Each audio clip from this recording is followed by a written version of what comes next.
बबूल के कांटेदार पेड़ पर टांग दें ये चीज, शत्रु आपके जीवन से हमेशा के लिए दूर हो जाएंगे। क्या आपके जीवन में भी शत्रुओं ने बर्बादी मचा रखी है? क्या आप ऑफिस जाते हैं और शत्रु वहां आपको नीचा दिखाने की कोशिश करता है, आपकी जॉब छीनना चाहता है? क्या शत्रु आपके धंधा या फिर आपका बिजनेस बर्बाद करना चाहता है? क्या फिर शत्रु आपके जीवन में इतनी ज्यादा उत्पात मचा रहा है कि आपको चैन से जीने नहीं दे रहा? या शत्रु के कारण आपकी प्रॉपर्टी अटकी पड़ी है, या फिर आपकी प्रॉपर्टी को शत्रु लूटना चाहता है, आपको गाली गलौज करता है, या फिर आपसे आए दिन परिवार के लोग जो कुछ शत्रु उसमें भी होते हैं वो आए दिन लड़ते रहते हैं, आपकी प्रॉपर्टी का लालच रखते हैं। दोस्तों, इन तमाम तरह की परेशानियां जो है वो शत्रु उत्पन्न करते हैं, और उन शत्रुओं के खात्मे के लिए आज वही प्रयोग मैं आपको बताने जा रहा हूं, जो कि बबूल के पेड़ से हो सकता है और किसी से नहीं हो सकता। बबूल का पेड़ बहुत कांटेदार होता है, और बबूल का पेड़ इतना खतरनाक होता है कि यदि इस पर टोटका कर दिया जाए, इससे टोटका करवा दिया जाए, तो दोस्तों यकीन मानिए आपके शत्रु के दिन भर कांटे ही चुभते रहेंगे, वो हमेशा कष्टों में ही रहेगा, उसका कभी भी कष्टों का निवारण नहीं होगा। इतने कांटे बबूल में होते हैं। यह बबूल के कांटे का प्रयोग है दोस्तों। इस बबूल के कांटे से आप चाहें तो अपनी जिंदगी में सारे शत्रुओं का खात्मा कर सकते हैं। आप कौन सा टोटका है, कैसे टोटका, किस तरह से इसको करना है, वो आपको यहाँ पर बताने जा रहा हूँ। इसलिए दोस्तों, यदि आपने वीडियो को लाइक नहीं करा तो दोस्तों वीडियो को लाइक जरूर करते हैं, क्योंकि आप पर बागेश्वर धाम सरकार बालाजी की कृपा निश्चित रूप से होगी और आपकी हर मनोकामना पूरी होगी। साथ ही में कमेंट बॉक्स में जय श्री राम, जय बागेश्वर धाम सरकार जरूर लिख दें, ताकि आपकी हर मनोकामना अपनी जिंदगी में, आपकी जिंदगी में पूरा होता चला जाए। दोस्तों, बबूल का कांटा, बबूल का पेड़ तो आपने देखा होगा। बबूल के पेड़ जो होते हैं वो बहुत पुराने भी होते हैं और नए भी होते हैं। नए पेड़ होते हैं छोटे छोटे, जो कि झाड़ियां होती छोटी छोटी, है ना, यानी कि आपके बराबर की, आपसे छोटी झाड़ियां। लेकिन जो बड़े पेड़ होते हैं वो बहुत बड़े होते हैं, वो आपसे दुगने होते हैं बबूल के, और वो पुराने पेड़ होते हैं, उन पर फल भी आते हैं, है ना। वो फल जो होते हैं, वो फलदार जो पौधा होता है बबूल का, वो बहुत ज्यादा फायदेमंद होता है हमारे शत्रुओं के नाश के लिए, क्योंकि उसमें जो कांटे होते हैं, जंगली बबूल, वो उसमें बहुत बड़े बड़े कांटे आते हैं। दोस्तों, बबूल के कांटे यदि किसी को चुभ जाए तो बहुत कष्ट और पीड़ा उसको देते हैं। किसी भी व्यक्ति के यदि बबूल के कांटे चुभ जाएंगे तो बहुत ज्यादा पीड़ा उसको होगी, और इतना ज्यादा असहज वो हो जाएगा कि वो अपनी जिंदगी में हार मान लेगा। तो दोस्तों, यही टोटका मैं आज आपको बताने जा रहा हूँ।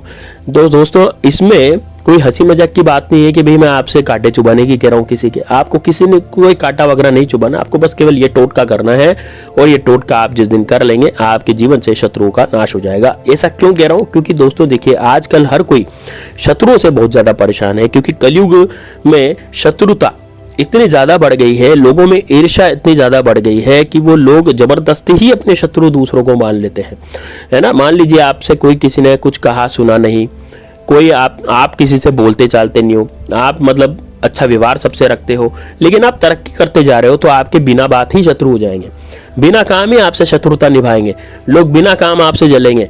तो दोस्तों, ये जो चीजें होती है ना, ये होती है बिना बात के शत्रु, मतलब मान न मान मैं हूं तेरा शत्रु महान। इस तरह की घटनाएं जो होती हैं वो आज की तारीख में, कलयुग में के जमाने में होती जा रही है। अब इनसे बचने का भी टोटका हमें होना चाहिए, क्योंकि यदि हम इनसे नहीं बचेंगे तो वो शत्रु तो हमारा बहुत तरीके से बिगाड़ कर लेगा, सारा का सारा हमारा धंधा चौपट हो जाएगा।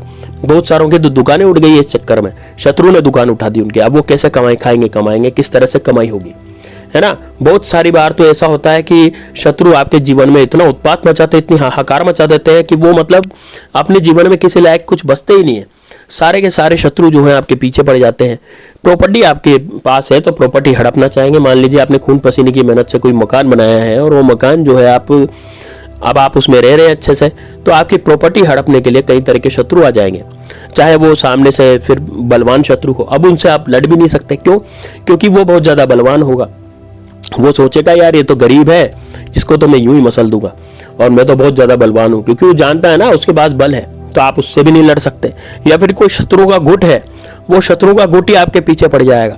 तो दोस्तों, इस तरह की जो क्रियाएं होती हैं, इस तरह की जो बातें होती हैं, वो शत्रु दरअसल करता है, और आज की तारीख में बहुत ज्यादा ये बातें हो रही हैं। इस कारण से इस तरह के टोटके भी ज्यादा प्रचलित है, क्योंकि आपस में शत्रुता और मारकाट बढ़ती चली जा रही है। तो अब इन शत्रुओं को बिना हाथ लगाए किस तरह से खत्म किया जाए, किस तरह से नष्ट किया जाए, ताकि इनकी सारी धन संपत्ति, इनका सारा घमंड चूर हो जाए, और हम प्रेम से रह सके, हम आराम से रह सके, हमारी जिंदगी का गुजर बसर कर सकें। तो वही टोटका आज मैं आपको बताने जा रहा हूं। टोटका कैसे करना है, किस दिन करना है, क्यों करना है, समझिए पूरी बात को। दोस्तों ये टोटका शनिवार या मंगलवार के दिन आप कर सकते हैं, और यदि आप चाहें तो इस टोटके को कभी भी कर सकते हैं, क्योंकि कई बार ऐसा होता है कि बहुत सी इमरजेंसी होती है, बहुत लोग नहीं रुक सकते शनिवार मंगलवार तक, तो वो कभी भी इस टोटके को कर सकते हैं। वैसे रविवार के दिन भी इस टोटके को किया जाए तो ये बहुत ज़्यादा फायदेमंद सिद्ध होता है, और किसी भी दिन यदि आप इस टोटके को करेंगे तो भी ये फायदेमंद ही सिद्ध होगा। तो आपको सबसे पहले तो क्या करना है, ध्यान से समझिएगा। सबसे पहले आपको मैं सामग्री बताता हूँ, कौन कौन सी सामग्रियाँ आपको चाहिए। तो दोस्तों सबसे पहले तो आपको बबूल के 3 कांटे चाहिए। अब कौन सा बबूल होना चाहिए, देखिए दोस्तों, सबसे पहले आपको तो जो बबूल लाना है वो ऐसा बबूल देखें जो कि बड़ा हो, आपकी साइज से बड़ा हो, मतलब आप जितने हो ना, जितने फिट के आप हो उससे बड़ा बबूल होना चाहिए, पुराना पेड़ होना चाहिए, और वहां से 3 कांटे आप निकाल लाएं। और 3 कांटे निकालने से पहले बबूल से ये हाथ जोड़ करके बोले कि हे बबूल महाराज, मैं आपके साथ आपके इस डाली से ये 3 कांटे ले जा रहा हूं मेरे शत्रुओं का नाश करने के लिए, और इन शत्रुओं से बचने के लिए मैं ये टोटका करने जा रहा हूं, इसलिए आप आशीर्वाद स्वरूप अपने 3 कांटे प्रदान करें। बस इतना सा बोल करके आपको 3 कांटे तोड़ करके लाने हैं। इन 3 कांटों को आपको घर पे लाना है, और घर पे लाने के बाद 1 कांटे से आपको काजल में डुबोना है। देखिए काजल आपके घर में अवेलेबल होगा, नहीं है तो डिब्बी आती है 1 रुपए की काजल की, वो ले आए, और उस काजल में इस बबूल के कांटे को डुबो करके, 1 बबूल का कांटा, आपके पास 3 कांटे हैं ना, 1 बबूल का कांटा डुबो कर उससे शत्रु का नाम उस कागज पे लिखें। दोस्तों उस कागज जो है सफेद होना चाहिए, एक लाइन बिना का होना चाहिए, उसमें किसी तरह की कोई लाइन वगैरह नहीं होनी चाहिए। उस पर आपको शत्रु का नाम लिखना है उस बबूल के कांटे से। और बबूल के कांटे से शत्रु का नाम किस तरह से लिखेंगे, पहला नाम लिखेंगे, जैसे 2 नाम होते हैं ना, मान लीजिए अजय कुमार, तो अजय कुमार में कुमार नहीं लिखना, केवल अजय लिखना है। बस इस तरह से आपको क्या लिखना है, नाम लिखना है। काले कलर के मार्कर से भी लिख सकते हैं, बबूल के कांटे से लिखेंगे तो ज्यादा बेस्ट होगा। बबूल का कांटा हम लाए इसलिए, मार्कर से लिखेंगे तो इतना ज्यादा फायदा नहीं मिलेगा। अब बबूल के कांटे से नाम लिख करके आपको जो पर्ची है, अब आप कहेंगे कि गुरुजी हमें तो कांटे का, हमें तो नाम ही पता नहीं शत्रु का, हमारे शत्रु कौन है, तो आप केवल वहां पर फिर काजल से क्या लिख लेंगे, केवल शत्रु लिख देंगे। ठीक है, अब आपको क्या करना है, उस जो पर्ची आपने बनाई है उस पर्ची पर आपको 3 कांटे, जो जिससे नाम लिखा था एक तो वो, और बाकी 3 है ना, तो आपको 3 कांटे उस पर्ची में घुसेड़ देने। कैसे, सबसे पहले तो जो शत्रु का नाम का पहला अक्षर है उस पर आप बबूल का कांटा लगाएंगे। दोस्तों ये बड़ी उससे लगाना पड़ेगा, बड़े ध्यानपूर्वक लगाना पड़ेगा, क्योंकि कांटा आपके हाथ में नहीं घुसना चाहिए। बबूल का कांटा बहुत तेज होता है, इस कारण से यदि आप कागज में उसको घुसाएंगे नाम के पहले अक्षर पर तो हो सकता है आपके हाथ में घुस जाए, तो ध्यान रखें इस बात का। ठीक है, अब दूसरा कांटा जो है वो बीच में, शत्रु के बीच में, शत्रु के नाम के बीच में घुसा दें, और तीसरा कांटा शत्रु का जो नाम का अक्षर है उसके लास्ट में आपको घुसाना है। 3 कांटे आपने घुसा दे, 3 ही कांटे आप लाए थे। अब इसको क्या करना है, इसको फोल्ड करना है ना, और फोल्ड बड़े ही ध्यान से करिएगा, कांटे निकलने नहीं चाहिए एक बार घुसने के बाद। ठीक है, और इसको लेकर के आपको जाना है कहीं भी सुनसान जगह पर, और वहां पर जाकर के आपको किसी सुनसान जगह पर जाकर के आपको वहां पर, जैसे सुनसान जगह पे कहाँ जाना है, जैसे मान लीजिए कहीं कोई आता जाता नहीं हो, है ना, कोई रोके टोके नहीं है आपको कोई, इस तरह से जाकर के आपको इसको, आपके साथ है तो आप माचिस ले जाएं, लाइटर ले जाएं, या फिर कपूर ले जाएं, तीनों में से कुछ भी ले आ सकते हैं। तीनों में ले जा करके इसको आप जला दें। अब जलाने देंगे के बाद ही कांटे जो है पूरी तरह से जल जाने चाहिए, और ये जो नाम है वो भी पूरी तरह से जल जाना चाहिए। बस इतना करने के बाद आपको जो उसकी राख है, उसकी राख को, अब आपको कोई एक एक्स्ट्रा कागज ले जाइए ताकि उसके राख को आप उस कागज में भर पाए, और उस राख को आपको किसी गंदे नाले में फेंक के आ जाना है। ठीक है, उस राख को क्या करना है, किसी गंदे नाले में, कहीं भी गंदा नाला आपको दिखे, क्या कचरे का ढेर आपको दिख रहा हो, या कहीं भी कुछ भी ऐसे गंदी चीज दिख रही हो जहां पर गंदगी पड़ी हो, लेकिन आपको साफ पानी में नहीं डालना, ध्यान रखें, क्योंकि साफ पानी जहाँ बह रहा हो वहां डाल दे तो वो काम नहीं करेगा, इसलिए आपको गंदे नाले में यह डालना है, बस ये समझ लीजिए, और डाल करके वापस आ जाना, पीछे मुड़कर बिल्कुल भी नहीं देखना।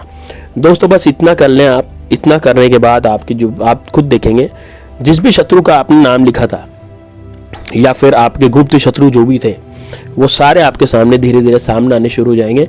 उनको कोई ना कोई या तो बीमारी होगी, या तो कोई ना कोई उनके जीवन में कोई खतरा आ सकता है, या उनके साथ कोई अनहोनी होगी, कोई कुछ भी हो सकता है। यदि आपसे वो शत्रुता रख रहा है तभी होगा ऐसा, है ना, क्योंकि गुप्त शत्रु में तो हमें पता नहीं रहता ना कौन हमारा मित्र कौन हमारा शत्रु है, तो उसमें कोई भी हमारा शत्रु हो सकता है। तो उसमें क्या हो सकता है कि मान लीजिए कोई भी आपको परेशानी दे रहा होगा तो वो जरूर दोस्तों परेशानी भुगतेगा और आपके सामने आ जाएगा। आप खुद समझ जाएंगे कि यार ये पर्टिकुलर ही इसके साथ ही ऐसा हुआ है और यही मेरा शत्रु था। तो इस तरह से ये टोटका काम करता है, बहुत ज़्यादा असर करता है। अच्छा, कितनी बजे करना है? तो ये आप सुबह, शाम, दोपहर कभी भी कर सकते हैं, लेकिन रात को नहीं करना, ध्यान रखें। इस टोटके को आपको रात को नहीं करना। बबूल के पेड़ पे से जो आप कांटे लाएंगे वो सुबह ही लाएंगे, दिन में ही लाएंगे और दिन में ही इस प्रयोग को पूरी तरह से करना है। महिलाएं पुरुष दोनों में से कोई भी इसको कर सकता है। ये टोटका बिल्कुल आपका सफल हो जाएगा। तो मिलते हैं नेक्स्ट वीडियो में, तब तक के लिए जय श्री राम, जय बागेश्वर धाम सरकार, हर हर महादेव। बबूल के कांटेदार पेड़ पर टांग दी